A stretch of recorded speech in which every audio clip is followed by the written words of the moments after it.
la víspera del cierre de gobierno estadounidense el pasado 20 de enero, los bandos demócratas y republicanos alcanzaron un acuerdo que garantiza los poderes de vigilancia de la NSA hasta el año 2023. Citamos a Intercept.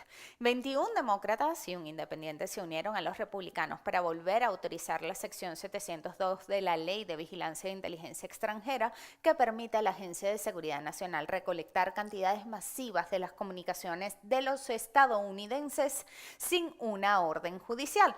Para que se entienda, ellos no podían ponerse de acuerdo sobre el presupuesto de la nación, pero sí le otorgaron a la administración Trump el poder de obtener las conversaciones de ciudadanos estadounidenses sin una orden de tribunales. No hubo escándalo, los medios callaron y la sociedad, por decepción o ignorancia, resigna cada vez más sus libertades, su autonomía y hasta la intimidad.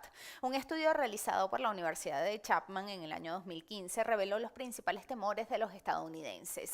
Las estadísticas demostraron que el ciudadano teme a los desastres provocados por el hombre, como los ataques terroristas, y en segundo plano de preocupación ellos sienten miedo por las consecuencias de las tecnologías emergentes, incluido por supuesto el seguimiento gubernamental o corporativo de los datos personales. En nuestra época, las formas de obtener información sobre las personas son las más sofisticadas y variadas, pero el gobierno estadounidense ha acumulado datos por generaciones. Y nosotros, inspirados en la necesidad de defender las libertades de todos, hemos decidido hacer un recuento y un ciclo de programas sobre el espionaje y la recolección de información del gobierno de los Estados Unidos, pero a través de la NSA. En 1945 se inició un ejercicio de espionaje que implicaba la acumulación de los datos telegráficos que entraban y salían de los Estados Unidos. Este programa, denominado Shamrock, estaba a cargo de la Agencia de Seguridad de las Fuerzas Armadas, que con el tiempo se convirtió en la temible NSA, un monstruo creado en el sombrío despacho del presidente Truman en 1952. El signatario del memorándum de 7 páginas que autorizó la institucionalización del espionaje ilegal. Y es que la propia Agencia de Seguridad Nacional fue un fantasma hasta la década de los 70, cuando un comité del Congreso, del que vamos a hablar más adelante, reveló que ella existía. La clandestinidad de la NSA era tan impenetrable que en la página web de la CIA se puede leer un artículo en el que reconocen que en sus comienzos la Oficina de Asesoría Legal de la NSA era considerada como una especie de retiro honroso. Los pocos que sabían de su existencia pues bromeaban diciendo que las siglas NSA significaban "no somos una agencia". Con Shamrock, el gobierno de los Estados Unidos obtuvo copias en microfilm de todos los telegramas que cruzaban su territorio a través de la compañía pública Western Union y sus asociados, la ITT y RCA. La operación se desarrolló hasta la década de 1960, cuando las operaciones computarizadas permitieron discriminar por palabras claves en un inmenso universo de comunicaciones. Ninguna corte autorizó la operación y no se respetaba ninguna garantía tampoco. Y según los documentos proporcionados por Edward Snowden, la agencia, la NSA, habría efectuado operaciones de espionaje en Cuba durante la década de los 60. Y llama la atención a los investigadores que después de tantas décadas la agencia todavía proteja a los agentes que operaron en aquel lejano pasado. Incluso sospechan que pudieran seguir activos. Otro secreto que atesora la NSA son los archivos del ataque israelí al buque naval Liberty, cuya tripulación estaba bajo mando de la propia agencia durante la Guerra de los 6 días. Fue una de las tragedias más grandes de la historia no combatiente de los Estados Unidos, y los archivos se mantienen ocultos por voluntad de la NSA, lo cual es muy extraño. El primer documento desclasificado del Consejo de Seguridad Nacional de los Estados Unidos, en el que se reconoce la interceptación de comunicaciones extranjeras como parte de la labor de inteligencia de ese país, está escrito a máquina y fue fechado el 10 de marzo de 1950. Su desclasificación se dejó escurrir entre un conjunto de documentos hechos públicos tras las presiones del Congreso de los Estados Unidos sobre las actividades clandestinas de la NSA. Para entonces, la supuesta teoría de la conspiración abandonaba para siempre el plano de la hipótesis. Entonces se despejaron las dudas y así conocimos la primera red de vigilancia masiva. En 1972, Perry Fellock, también conocido por su alias Winslow Peck, realizó la primera revelación pública del verdadero alcance del espionaje de la Agencia de Seguridad Nacional. Podían romper cualquier código cifrado y acceder a cualquier comunicación electrónica de estados soberanos que ellos consideraban enemigos. Las revelaciones aparecieron por primera vez publicadas en la revista Rampart y captaron la atención de grandes medios como The New York Times. Feldwood declaró: mis experiencias me convencieron de que incluso naciones como la Unión Soviética no eran el peligro que siempre me habían llevado a creer que eran. Mi experiencia con el gobierno de los Estados Unidos y su misión global me ha convencido de que la amenaza más peligrosa para mí, mi familia y la paz mundial es el ejército estadounidense. Cuando el analista Edward Snowden realizó la filtración masiva de documentos clasificados, Feldwood fue contactado por el periodista Adrian Shen, el que fue el primer denunciante de la NSA. En 1973, el Comité Selecto del Senado de los Estados Unidos para el estudio de las operaciones gubernamentales respecto a las actividades de inteligencia presentó un informe sobre las acciones, operaciones y abusos de los servicios de inteligencia y de seguridad estadounidenses. Entre ellos se mencionaban planes de magnicidio como a Fidel Castro, Patricio Lumumba, René Schneider, entre otros. También se denunciaban operaciones de espionaje doméstico amenazando las libertades civiles y los derechos de sus conciudadanos. El escándalo del Watergate también destapó parte de las operaciones de espionaje. Algunas de ellas habían alcanzado hasta 30 años de antigüedad. Y el 8 de agosto de 1975, el director de la NSA, el teniente general Lew Allen, admitió ante el Comité Piquet de la Cámara de Representantes que la NSA intercepta sistemáticamente las comunicaciones internacionales, tanto de voz como por cable. 40 años después de su creación, conocimos el más antiguo de los programas globales de la NSA, Echelon, o Echelon en español, mejor dicho, y me quedo con Echelon. Pues este sistema logró crear un sofisticado entramado de interceptación de comunicaciones controlados por los llamados 5 ojos, que eran Estados Unidos, Reino Unido, Canadá, Australia y Nueva Zelanda. Después de la Guerra Fría, las funciones de Echelon en principio eran relativas al ámbito militar y diplomático, pues mutaron hacia un sistema de red global de vigilancia de comunicaciones privadas y comerciales. Algunos de los documentos de la NSA indican que este programa fue creado en 1966, un año después de que lanzaron a la órbita terrestre los primeros satélites de comunicación.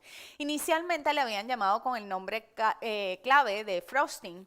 El periodista británico Duncan Campbell fue el primero en denunciar la existencia de Echelon en 1988. Esta red de superordenadores destinados para el espionaje está en la capacidad de captar y almacenar ingentes cantidades de información, filtrarlas a partir de un nombre o una dirección, un número telefónico, palabras claves o ciertos criterios que son seleccionados, y detectan también las comunicaciones de otros gobiernos, de militares, de disidentes, activistas y hasta empresas. Aunque desde 1977 los medios de comunicación acusaban la existencia de la Oficina de Enlace de Inteligencia que triangulaba la información de la CIA, de la NSA con el Departamento del Comercio, aún no se conocía de la existencia del programa de Echelon para fines comerciales. La Comunidad Europea reconoció que desde 1997 habían recibido denuncias de la existencia de Echelon. El debate del Parlamento sobre este tema se postergó hasta el 11 de julio del 2001, cuando por fin se reconoció el alcance y el peligro del mencionado programa. La principal preocupación era el espionaje corporativo. operativo. Y en la segunda edición de la Enciclopedia de Seguridad Informática se pueden leer varios ejemplos en los que se demuestra que este espionaje estuvo al servicio de empresas norteamericanas activas en el extranjero que afectaron además a compañías europeas. Pero para seguir un orden más o menos cronológico debemos retroceder un poquito porque Echelon no era un proyecto aislado. A medida que se recrudecía la guerra en Vietnam, crecía la crítica interna y los movimientos de protesta también se alimentaban. En otoño de 1967, los manifestantes rodearon el Pentágono y los siguientes 2 años se organizó un poderoso movimiento antiguerra y por la paz que se manifestó con más de 2 millones de personas en una manifestación popular en las calles. La operación de vigilancia, activistas y militantes de movimientos antibélicos llegó a contener más de 1.600 nombres y estuvo activa desde 1967 hasta 1973 durante los mandatos de Lyndon Johnson y Richard Nixon. La CIA organizó la Operación Caos. Por su parte, la NSA trabajó en alianza con otras agencias para recopilar los nombres de estas personas. A este programa de espionaje se le denominó Minaret. Y, años más tarde, los archivos desclasificados de la propia NSA demostraron que entre los vigilados estaban el líder y un miembro de la investigación de los abusos de los servicios de inteligencia del Comité del Senado, los senadores Frank Church, demócrata, y Howard Baker, republicanos. Según un recorte de prensa rescatado por el diario The Vancouver Sun, el programa recibió colaboración de la Agencia de Inteligencia Británica. James Bamford, que ha sido uno de los más perseverantes investigadores de los abusos de la NSA, en su libro The Shadow Factory, deja al descubierto cómo esta agencia ha logrado reclasificar incluso documentos que demuestran decenas de actividades cuestionables de la NSA contra ciudadanos estadounidenses desde 1975. A finales de la década de los 70, para la gestión de casos penales del Departamento de Justicia, el ex agente de la NSA y desarrollador Bill Hamilton creó un software llamado PROMIS, cuya aplicación para el sistema de justicia penal estadounidense es conocida como InSlaw. Esta base de datos puede ser ampliamente compartida y les permitía hacer seguimiento a los casos penales y criminales del país. No se trataba de un proyecto secreto tampoco, por el contrario. La administración de Reagan, cuando llegó, se mostraba muy entusiasmada con este programa y le presumía con muchísima frecuencia. Sin embargo, durante 12 años, la empresa que desarrolló InSlaw acusó al Departamento de Justicia de conspirar para robar su software y emplearlo para operaciones encubiertas de la inteligencia de la NSA y de la CIA contra gobiernos extranjeros y ciudadanos estadounidenses. El creador de la base de datos, Bill Hamilton, declara haber sido informado extraoficialmente que el uso de PROMIS por parte de la NSA había sido tan nocivo que el dinero solo no podía curar el problema. Estas acusaciones finalmente fueron rechazadas por el abogado especial y el Tribunal de Reclamaciones Federales. En 1978, bajo el amparo de la misma ley de vigilancia extranjera que alió a demócratas y republicanos bajo el cierre de gobierno reciente, pues se creó el programa de vigilancia de comunicaciones conocido como Blarney y su alcance se amplió después de la serie de atentados terroristas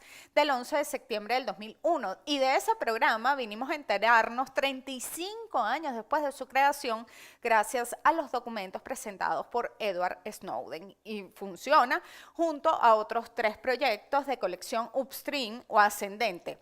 ¿Esto qué significa? Que los datos se obtienen directamente de los cables de fibra óptica y la infraestructura de comunicaciones de alto nivel. Los proyectos son denominados Oakstar, Fairview y Stormview.